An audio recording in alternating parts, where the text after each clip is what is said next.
Astaghfirullah.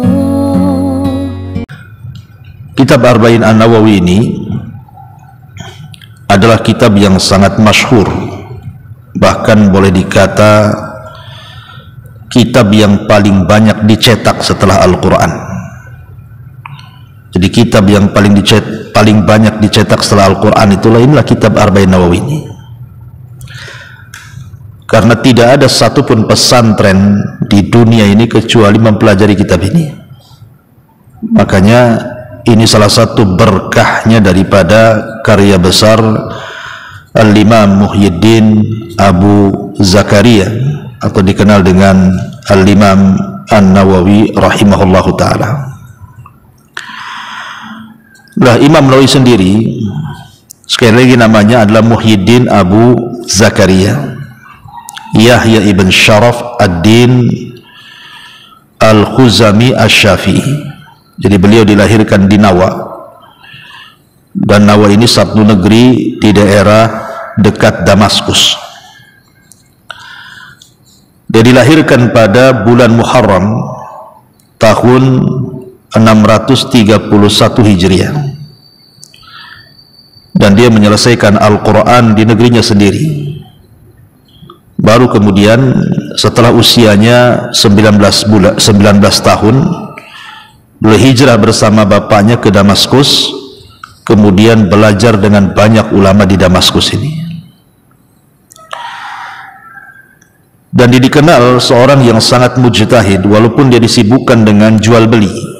Bapaknya punya toko, tetapi selama dia membantu ayahnya jualan di toko itu, beliau tidak pernah tinggal untuk membaca dan menulis. Bahkan beliau pernah duduk selama 2 tahun hanya untuk mencatat, menulis. Jadi kalau dia lelah, ya dia istirahat di kursi, kecuali dibuang hajat ataupun mungkin makan, minum, habis itu balik lagi dia, atau hendak sholat gitu ya, selama 2 tahun. Itulah kegigihannya Imam An-Nawawi rahimahullahu ta'ala, sehingga karyanya banyak sekali. Salah satunya adalah kitab Al-Arba'in Nawawiyah ini. Sebenarnya yang ngarang kitab Al-Arba'un Nawawi, Al-Arba'un artinya hadis, kumpulan hadis, 40 hadis ini banyak, bukan Imam Nawawi saja, banyak sekali. Tetapi justru yang dipilih oleh Allah untuk dipelajari hampir di seantero dunia ini, tidak di negeri kita, tidak di luar, justru yang dipilih adalah kitabnya Imam Nawawi di sini. Makanya saya katakan ini kitab yang sangat berkah sekali dari pengarangnya. Tapi Allah takdirkan dia meninggal di waktu muda. Jadi di usia 40 tahun kurang lebih beliau meninggal dunia. Bahkan sempat dia mensyarah kitab Sahih Bukhari. Kalau Sahih Muslim jelas tidak ada syarah terbaik ketika mensyarah kitab Sahih Muslim melebihi karyanya Imam Nawawi. Sehingga dia ingin mencoba mensyarah kitab Sahih Bukhari, tetapi karena usianya tidak panjang, sehingga hanya beberapa jilid saja. Dan ketika dibaca oleh para ulama, kalau seandainya Imam Nawawi merampungkan mensyarah Sahih Bukhari, maka tidak ada kitab syarah Sahih Bukhari terbaik di dunia kecuali karyanya. Saking cerdasnya Imam Nawawi rahimahullahu ta'ala, dan dia dijadikan rujukan dalam mazhab Syafi'i tentang hujah-hujah beliau dalam berpendapat. Itu sekilas tentang siapa Imam An-Nawawi rahimahullahu ta'ala. Nah, di sini beliau memulakan hadisnya. Hadis pertama adalah hadis tentang la amala illa biniyatin. Pada halaman ke-18 langsung antum buka di situ, bahwa tidak ada amalan kecuali dengan niat. Baik, kita akan baca. An Amiril Mu'minin Abi Hafsin Umar ibn Al-Khattab radhiyallahu an. Dari Amiril Mu'minin Abi Hafs Umar ibn Al-Khattab. Kenapa disebut Amirul Mu'minin? Pemimpinnya orang-orang yang beriman. Bukankah Abu Bakar juga pemimpinnya orang yang beriman? Dia khalifah juga. Kemudian Utsman juga sama, pemimpin kaum muslimin. Kemudian Ali juga sama, pemimpin kaum muslimin. Kenapa yang dipanggil Amirul Mukminin hanya Umar bin Khattab? Karena dialah orang yang pertama kali dipanggil oleh para sahabat Rasul di zamannya dengan sebutan Amirul Mukminin. Kalau Abu Bakar kan khalifah saja, khalifah Abu Bakar. Kalau Umar itu dipanggil Amirul Mukminin, dan dia orang yang pertama dipanggil seperti itu, Amirul Mukminin. Abi Hafsin, Hafs ini bukan anaknya Umar. Tidak ada Umar punya anak Hafs, itu tidak punya. Tetapi yang dimaksud Hafs di sini adalah panggilan sayang daripada Hafsah. Umar punya anak perempuan namanya Hafsah. Jadi panggilan sayang biasanya orang Arab kalau memanggil sayang itu dengan menghilangkan tak marbutoh, tak bulat itu. Seperti Aisyah dipanggil ya Aish. Maka Hafsah juga sama, dihilangkan taknya kemudian Hafs jadinya. Itu panggilan sayang dalam bahasa Arab. Makanya kemudian di sini Abi Hafsin, maksudnya ayahnya Hafsah, siapa? Umar ibnul Khattab radhiyallahu anhu. Dan kalau kita melihat biografi Umar bin Khattab radhiyallahu anhu, dia banyak meriwayatkan hadis Nabi juga, sampai ulama mengatakan bahwa hadis yang diriwayatkan Umar bin Khattab yang sampai kepada kita itu berjumlah 105 hadis. Jadi Umar meriwayatkan hadis kepada kita itu yang dicatat dalam kitab-kitab hadis sekitar 105 hadis. Salah satunya adalah hadis yang kita bahas di sini. Tapi dia bukan termasuk perawi yang mukthir fil hadis, yang banyak meriwayatkan hadis, tidak. Dia tidak termasuk di situ. Ya, kenapa demikian? Karena memang kesibukan dia juga menjadi khalifah, sehingga dia tidak ada kesempatan untuk mengajarkan hadis kepada yang lainnya, karena ada kesibukan lain seperti Abu Bakar dan yang lainnya, sehingga tidak termasuk dari sahabat-sahabat yang banyak meriwayatkan hadis kepada kita. Yang kita kenal itu Abu Hurairah, Anas bin Malik, Abu Sa'id Al-Khudri, Ibnu Abbas, dan begitu seterusnya, termasuk Aisyah radhiyallahu anha. Itu disebut orang-orang yang banyak meriwayatkan hadis yang sampai kepada kita. Lah Umar bin Khattab sendiri dia adalah khalifah kedua setelah Abu Bakar. Khalifah kedua setelah Abu Bakar. Dia masuk Islam di tahun awal-awal di mana Nabi SAW sudah 5 tahun diangkat menjadi Nabi. Jadi dia tahun ke-5 setelah kenabian. Dan Umar bin Khattab radhiyallahu anhu adalah orang yang terakhir masuk Islam di rumah Arqam ibn Abi Arqam. Jadi Rasul itu kan berdakwah di awal-awal dakwah itu dengan dakwah sirriyah, tidak terang-terangan selama 3 tahun. Lah selama 3 tahun itulah maka Rasul SAW menjadikan rumahnya Arqam ibn Abi Arqam itu dijadikan markas. Padahal Arqam ibn Abi Arqam itu masih muda, masih 17 tahun usianya. Artinya kenapa tidak di rumah Abu Bakar saja markasnya, atau di rumah Utsman atau Ali? Kenapa pula di rumah Arqam ibn Abi Arqam markasnya? Ada beberapa alasan kenapa Rasul memilih Arqam ibn Abi Arqam menjadikan markas dakwah, bahkan rumahnya disebut Darul Islam, rumah Islam pertama. Itulah rumahnya, Darul Arqam namanya. Pertama, karena dia dari Bani Mahzum. Dari Bani Mahzum, dan Bani Mahzum itu kabilahnya Abu Jahal. Sehingga orang tidak akan menyangka kalau rumahnya dijadikan markas. Ya, karena Bani Mahzum itu kan musuhnya Nabi. Dia berani membuka markas di pusat musuhnya, sehingga orang nggak nyangka Rasul akan membuat markas di situ. Yang kedua, usianya masih belasan tahun.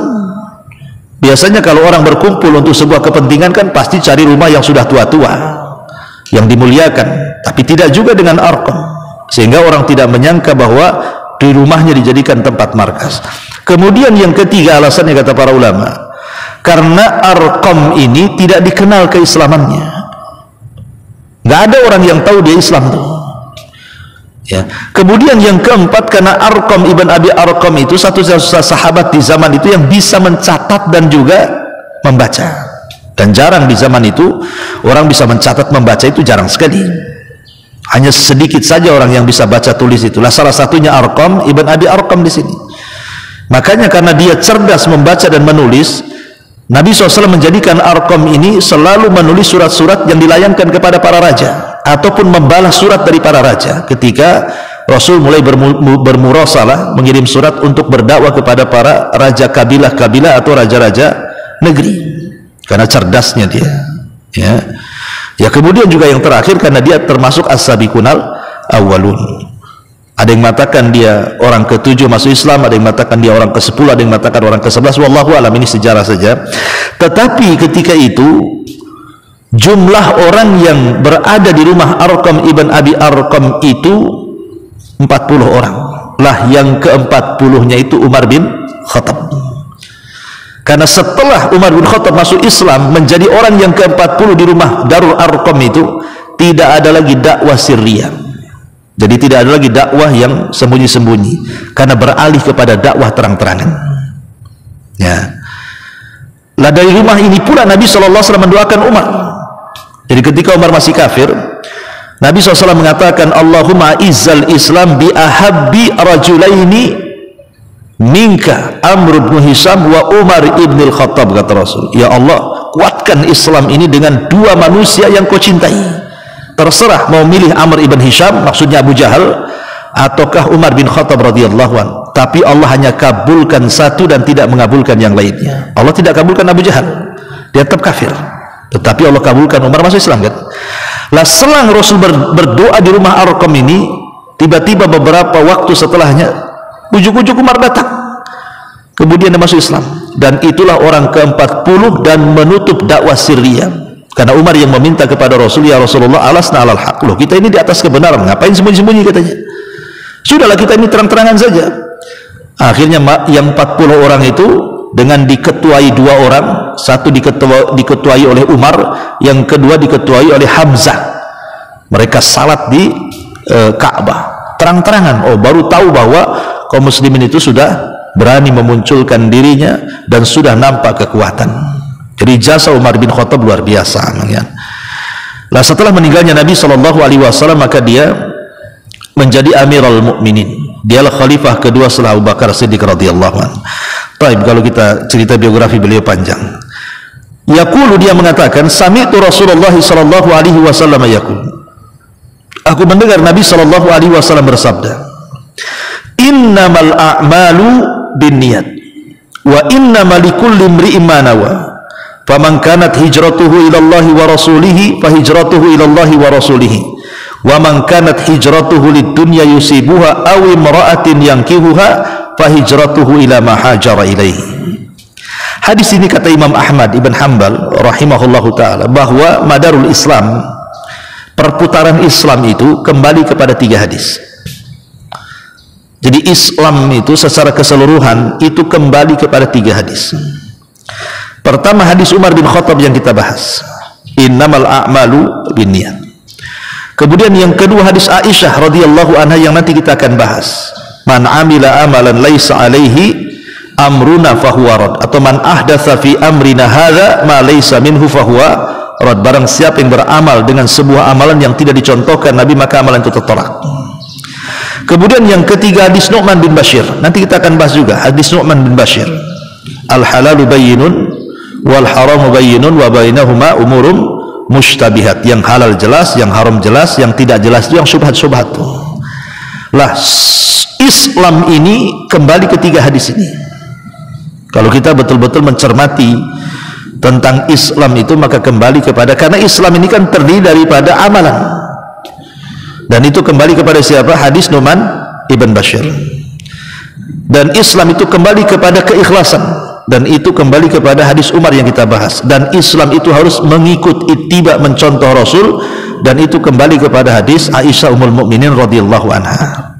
Nah, Imam Ahmad mengatakan madarul Islam, bahwa perputaran Islam itu kembali kepada 3 hadis ini. Salah satunya hadis yang kita bahas. Nah, di sini Umar bin Khattab radhiyallahu anhu mendengar Nabi SAW bersabda, innamal a'malu binniyat, menggunakan jamak muannas salim. Tapi ada juga dalam riwayat innamal a'malu binniyah, tanpa jamak, dia pakai mufrad tunggal, tapi dua-duanya sama saja. Sesungguhnya amal-amal itu ditentukan dengan niat. Wa innamal likulli imri'in ma nawa, dan sesungguhnya tiap-tiap seseorang itu ditentukan dengan niatnya. Apa beda lafaz yang pertama dengan lafaz yang kedua? Kalau kata-kata innamal a'malu binniyat, sesungguhnya amal itu ditentukan dengan niat, maksudnya di sini bahwa syarat diterima sebuah amal itu harus ditentukan dengan niatnya. Ada niat, ada amal, tidak ada niat, tidak dianggap amalannya. Jadi niat itu yang menentukan sah dan tidaknya sebuah amalan. Orang sholat kalau tidak niat, batal sholatnya. Orang puasa kalau tidak ada niat, batal puasanya. Orang haji kalau tidak ada niat, percuma hajinya. Artinya syarat sahnya sebuah ibadah itu ditentukan dengan niatnya. Tetapi kalimat wa inna malikul limri'in manawa, hanya setiap seseorang itu akan mendapatkan sesuai dengan apa yang diniatkan. Maksudnya kalimat yang kedua ini bicara soal pahala, bahwa orang itu akan berpahala dan tidaknya disesuaikan dengan niatnya. Apakah niatnya karena Allah atau niatnya bukan karena Allah? Jadi kalau yang pertama innamal a'malu binniyat, maknanya sah dan tidaknya sebuah ibadah ditentukan dengan niat. Tapi kalimat yang kedua wa innamal likulli imri'in ma nawa, itu bicara soal ganjaran, diterima dan tidaknya, dan berpahala dan tidaknya, itu ditentukan dengan niatnya. Sempurna pahala dan berkurangnya pahala itu ditentukan dengan niatnya.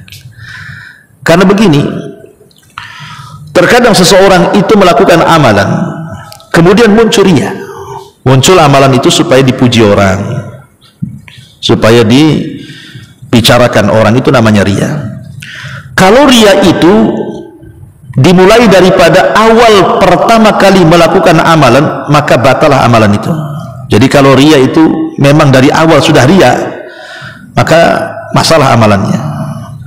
Tapi kalau seandainya permulaannya ikhlas, di tengah-tengah pula riya, maka ini kembali kepada dua perkara. Pertama, kalau dia bisa mengembalikan riya itu di akhir amalannya menjadi ikhlas, maka amalannya tidak memadaratkan, tetapi mengurangi pahala karena dia riya, walaupun bisa dikembalikan, ya. Tapi kalau seandainya riya yang muncul di tengah-tengah tidak bisa dihentikan sampai selesai ibadah, maka percuma juga amalannya. Jadi terkadang sebuah amalan itu bisa mendapatkan kesempurnaan pahala, terkadang bisa mengurangi pahala, terkadang menghabiskan pahala. Itulah niat, ya. Tetapi kalau seandainya pujian manusia, kita tidak ada maksud untuk dipuji. Ada orang haji umpamanya, dia memang tidak mau dipanggil Pak Haji, Bu Hajah, tidak. Tapi orang-orang tahu bahwa dia habis haji, akhirnya dipanggil dengan bahasa seperti itu, karena umumnya habis haji dipanggil Pak Haji, kan. Tapi kita yang berhaji tidak mau dipanggil itu, maka itu tidak memadaratkan amalan hajinya. Kata Nabi SAW, kalau ada orang yang beramal soleh tiba-tiba dipuji orang, kata Nabi SAW apa? Tilka bushrul ajil, kata Rasul. Itulah kabar gembira yang disegerakan di dunia sebelum akhirat. Jadi kalau pujian manusia itu dan kita tidak bermaksud untuk dipuji, maka itu adalah kabar gembira yang disegerakan di dunia namanya. Tapi kalau tujuan kita ingin dipanggil Pak Haji, Bu Hajah, itu lain. Ya, kan ada lagi viral tuh. Oh, anak saya sudah bayi, udah haji, katanya. Janganlah panggil Pak Haji juga. La ilaha illallah. Ya, nggak ada lah urusan dipanggil haji nggak haji itu. Ya, masyaallah muslimin yang dimuliakan Allah Azza wa Jalla. Jadi wa inna malikul limri'in ma nawa. Kemudian Nabi mengatakan faman kanat hijratuhu ilallahi wa rasulih fahijratuhu ilallahi wa rasulih. Ini pengulangan ini bukan takkid, bukan, tapi pengulangan ini berbeda makna. Maksudnya begini, faman kanat hijratuhu ilallahi wa rasulih, barang siapa yang niat hijrahnya karena Allah dan Rasulnya, fahijratuhu ilallahi wa rasulih, maka hijrahnya untuk Allah dan Rasulnya. Maksud kalimat yang pertama itu berbeda dengan kalimat yang kedua. Kalimat yang pertama, barang siapa yang hijrahnya karena Allah dan Rasulnya, ai qasdan, begitu kata ulama, maksudnya niatnya. Jadi barang siapa yang niat hijrahnya karena Allah dan Rasulnya, fahijratuhu ilallah wa rasulih, maka hijrahnya kepada Allah dan Rasulnya, maksudnya jazaan, balasan. Jadi yang pertama niat, yang kedua balasan.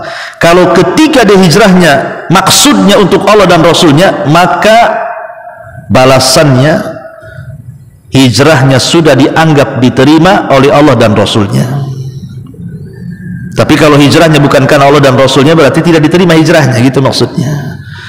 Jadi kalau niat hijrahnya karena Allah dan Rasulnya, betul-betul ikhlas karena Allah dan Rasulnya, berarti hijrahnya akan diterima Allah dan Rasulnya. Ya.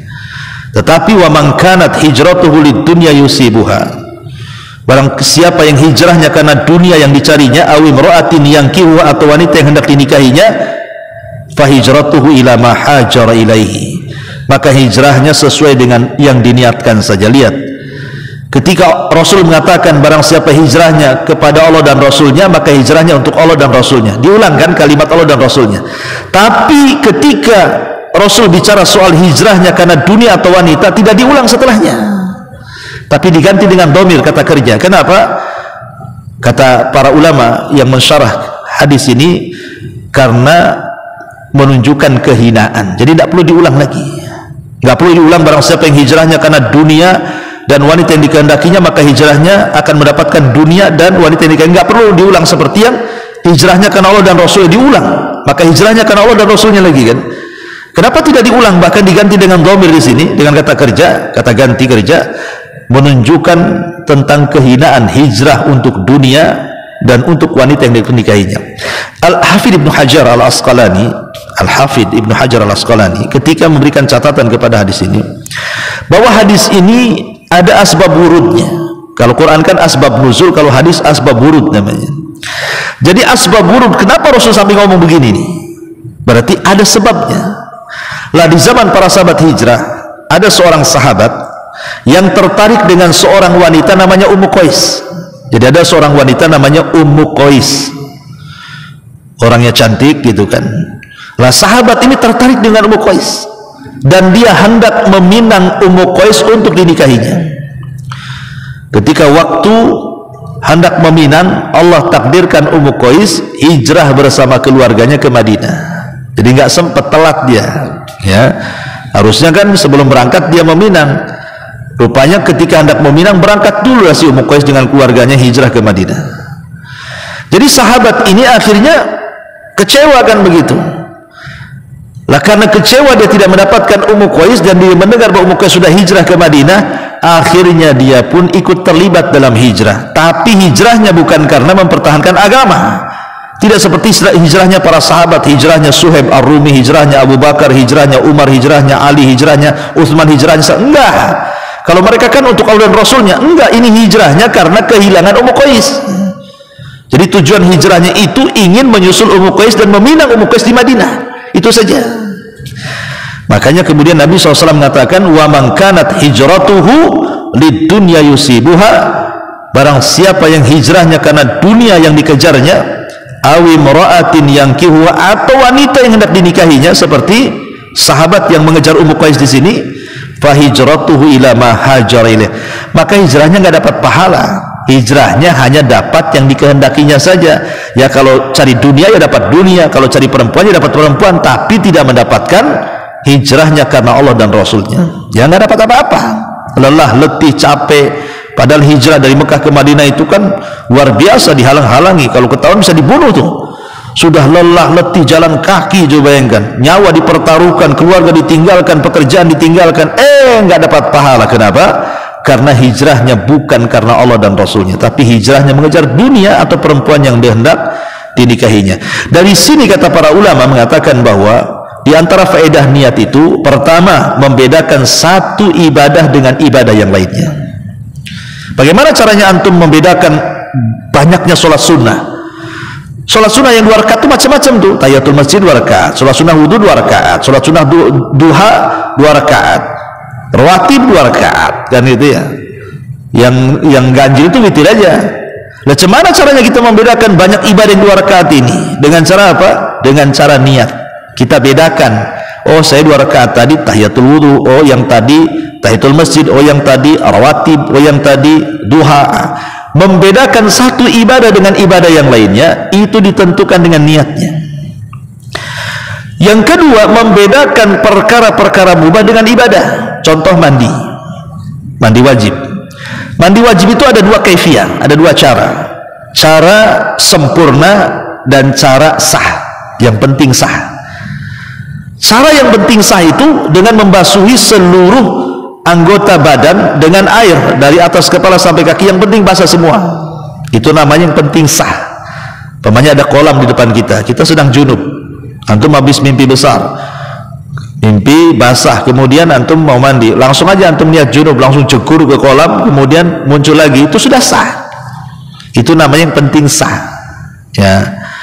Tapi ada namanya sifat mandi junub secara sempurna dengan cara wudu dulu, ya. Habis wudu kemudian membersihkan kemaluan, kemudian membersihkan kepala, kemudian membasuh dari sebelah kanan dulu, terakhir kaki, kan itu namanya sifat mandi junub secara sempurna. Yang kita bicarakan adalah sifat mandi junub yang penting sah tadi, jegur, yang penting basah semua, dasar dianggap sah, tidak ada masalah menurut ahli fikih itu. Tapi untuk membedakan itu mandi biasa dengan mandi junub, bagaimana caranya? Dengan niat. Antum nyemplung ke kolam, niatnya apa? Kalau hanya mandi bersih saja, yaitu mandi biasa, kan itu nggak dapat pahala. Tapi kalau antum diniatkan mandi junub, berarti walaupun hanya jegur saja keluar dari kolam, antum sudah dapat pahala itu. Karena mandi junub itu penentu sah dan tidaknya sebuah ibadah. Kalau junub nggak sah sholatnya, ya, nggak sah ibadahnya, ya. Jadi niat itu membedakan, pertama ibadah satu dengan yang lainnya, kedua antara adat dan ibadah, yang ketiga niat itulah yang menentukan dapat pahala dan tidaknya orang itu beramal, sah dan tidaknya sebuah ibadah itu ditentukan dengan niat, ya. Wallahu alam. Ini diantara keterangan singkat saja, ya. Yang penting antum hafal hadisnya. Nanti minggu depan sebelum ngaji saya minta hafalannya distorkan. Tapi untuk harian antum storkan kepada ustadz yang biasa ngajar pagi, ya. Pokoknya setiap saya kajian kayak kemarin kitab Qawaidul Arba, saya pun minta hafal, ya. Ini pun minta dihafalkan seminggu sekali, kan nggak berat, ya. Wallahu alam. Subhanaka bihamdika asyhadu an la ilaha illa anta astaghfiruka wa atubu ilaik. Allahu ta'ala alam. Assalamualaikum warahmatullahi wabarakatuh.